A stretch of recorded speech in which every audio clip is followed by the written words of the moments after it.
Real reasons why Drew McIntyre lost at WWE Clash at the Castle, Scotland. Let's watch. It is WrestleMania here, back with another video. A Clash at the Castle, Scotland is over, and once again Drew McIntyre has left a loser. Why did the WWE do Drew wrong again, and is there any positive to take away? Join us now as WrestleMania looks at the real reasons why Drew McIntyre lost at Clash at the Castle. Be sure to subscribe and hit that notification bell for daily wrestling videos, and follow us on Facebook for exclusive lists. Where's that music? Did we bring the music back, or am I tripping? Now, in case you missed it, CM Punk pulled off what the fans will likely call the Glasgow screwjob, robbing Drew McIntyre what looked like he was going to capture his 4th World Championship in front of his hometown. Drew had Damian Priest down after a referee bump and covered him. A second referee ran in but stopped the count at 2 and fans saw it was CM Punk. Drew confronted Punk only to get a low blow for his trouble. Damian Priest delivered the South of Heaven, and the original referee was revived from his 60-second coma to make the 3 count. But why? Well, number one, WWE thinks this adds extra heat to Punk versus McIntyre. Oh yeah! Doesn't CM Punk versus Drew McIntyre need any extra heat? Bruh, he's crashing out tonight. I'm here for it. He's gonna snap. He's going to go crazy tonight, and it's gonna be so good. Heat? The WWE must think so, as it had Punk rob McIntyre and his fans of a big win, casting Punk in a negative light in Scotland. But despite this, the WWE feels the fans outside of Scotland enjoyed seeing Punk get revenge on McIntyre. That's just part of the process of building Punk versus McIntyre into a must-see match. That is assuming Punk doesn't tear a tricep, patting himself on the back after his latest triumph against Drew McIntyre. The WWE now needs to have McIntyre do something to get revenge on Punk and make Drew seem less sympathetic. Otherwise, fans are going to feel bad for McIntyre and wonder why Punk is being such a jerk. Number 2, this furthers Drew's meltdown. Now, if you thought Drew McIntyre was on a rampage after he lost the World Heavyweight Champion just minutes after winning it at WrestleMania 40, wait until you see what's next. Drew is going on a rampage of all rampages, which can make for some exciting storylines. Who besides CM Punk will feel Drew's wrath as he takes his frustration out on Raw superstars? Regardless on how you feel about the decision, you can be sure Drew will use this latest failure to create entertaining promos and light up social media with his latest attacks on CM Punk. Now, on a side note, the WWE, and more importantly CM Punk, is lucky the days of kayfabe are over, and it's likely that fans would have rioted after Punk's chicanery. Number 3, Drew got his title win. And does Drew McIntyre deserve a world title? In a business where titles are storytelling tools as opposed to props, no one is owed a title. Nonetheless, there's a case to be made that the WWE felt Drew deserved a title win in front of a live audience as opposed to his title wins during the pandemic. However, McIntyre is at the stage in his career where he doesn't need a world title to be over. Indeed, it's arguable that Drew's work over the last 8 months has led to the most successful period in his career in terms of providing entertainment matches and storylines. Drew didn't need to win the title at Clash at the Castle, and while the way the WWE denied him the title will have a negative consequence for how the WWE Universe views the company, it didn't hurt Drew. Number 4, this lays the foundation for a Punk heel turn. Just how down and dirty is CM Punk willing to go in order to get revenge on Drew McIntyre? As the saying goes, he who fights with monsters should see it to that in the process, he does not become a monster. Fans have seen babyface wrestlers turn into villains as they fight fire with fire against heels. Bret Hart's obsession with Stone Cold Steve Austin led to Hart's memorable heel turn, and more recently, fans have seen this wrath with Hangman Adam Page as he's abandoned all principles to get even with Swerve Strickland. CM Punk has shown he's willing to do whatever it takes to win. Recall how he tried to play mind games with Cody Rhodes prior to this year's Rumble. Although his rivalry with McIntyre likely won't result in a double turn, it could foreshadow a heel turn against a babyface. Number 5, WWE wants Priest versus Gunther for SummerSlam. Damian Priest's next big title defense will likely be at SummerSlam when he defends his title against the 2024 King of the Ring winner, Gunther. Consequently, the WWE wants a fresh matchup for the ring general instead of him wrestling Drew McIntyre, a man he's defeated more than once. Although the outcome of Priest vs Gunther is obvious, the WWE doesn't want to make it too obvious that Gunther is walking out of SummerSlam with the world strap. Number 6, WWE needs to turn Priest babyface. As we just saw, the decision to have Drew lose impacts wrestlers besides McIntyre.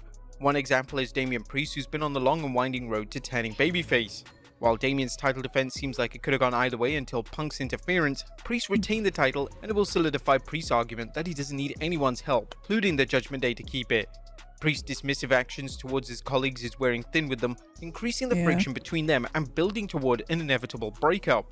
The WWE needs to remove Judgment Day from the Gunther vs Priest equation, as Damian has slowly evolved into a fighting champion who wants to win matches on his own, which is the ideal scenario for when he fights Gunther.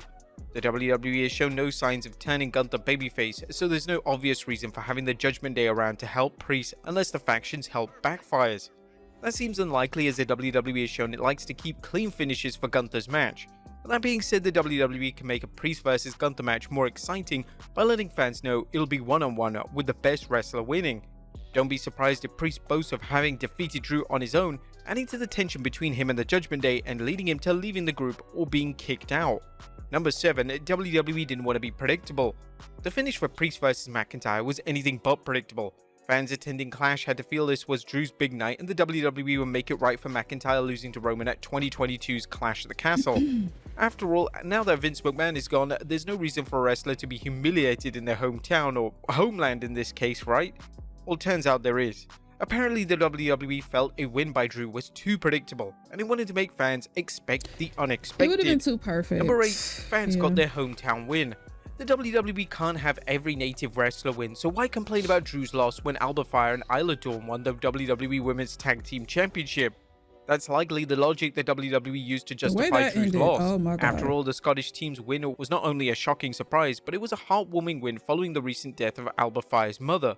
This isn't the consolation prize the WWE thinks it is, but as we'll see next, the company may not even care. Number 9. WWE feels it's bulletproof. Drew McIntyre losing a world title due to outside shenanigans at Clash at the Castle? Where have we heard this one before? You gotta give the WWE credit for having the guts to rob Drew McIntyre in front of his fans at 2 consecutive international shows. While the move seems extremely short-sighted, some will say stupid, the WWE is feeling bulletproof right now as it sells out show after show, bringing in bucks with every quarterly earnings report and continues to dominate the wrestling market. We stuck it to Drew and his fans in 2022, yet they scooped up the highly priced tickets for the second Clash at the Castle, regardless of how disappointed they were. WWE may even feel it has nothing to worry about, because even if it's wiped out Scottish fans' interest in the product, there are plenty of other countries eager to land a WWE PLE. Number 10. WWE dropped the ball. Regardless of the reasons, the end result is WWE dropped the ball with its decision for Drew to lose at Clash at the Castle. While we already mentioned several reasons why WWE felt Drew had to lose, but the way the promotion orchestrated things was terrible, or at least we noted in our recap and analysis of the video, downright ugly.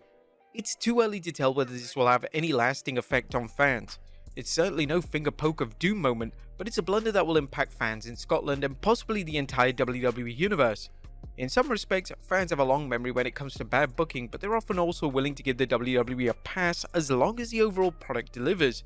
If they bounce back with this with something stronger, such as a successful program with Uncle Howdy, the damage may be minimal. What do you guys think of Drew McIntyre losing at Clash at the Castle, Scotland? Was it the right move? Let us know in the comments down below. I'm not gonna lie, when I watched, my initial first feeling was I felt a little bit bad for him, I ain't gonna lie. But when you just look back at the fact that he was trolling, the way he was trolling Punk the entire time, wearing t-shirts and making fun of his injury and sitting in the middle of the ring, because you know how Punk like sits down and he talks or whatever, like him mimicking that, like sitting in the ring, legs crossed and just like talking shit. It was deserved. It was well deserved. And as I look back, I'm like, okay, I don't really feel that bad for him, because this is Punk basically getting his lick back. Like, bro, you had it coming. You was trolling the whole time. And now Punk is trolling even harder. Like, the crash out, oh my God, Monday, well, tonight, actually. Tonight is going to be crazy. I cannot wait to see what Drew is going to do, what he's going to say, what's going to happen. And I'm enjoying it. I'm enjoying seeing how Punk is like messing with this man's head. And then afterwards, Punk is like celebrating, got this like smug, like disgusting look on his face, just like this nasty like smirk. It was like, oh my God. He's like celebrating with the crowd. It was just so funny. It was funny to see. So yeah, the way that ended, well, that injury for Damian was disgusting. we'll get into that in another video. But yeah, that's gonna do it for this reaction, you guys. Make sure you leave some likes and comments down below. Let me know what you guys think, and I will see you in the next one. Toodles.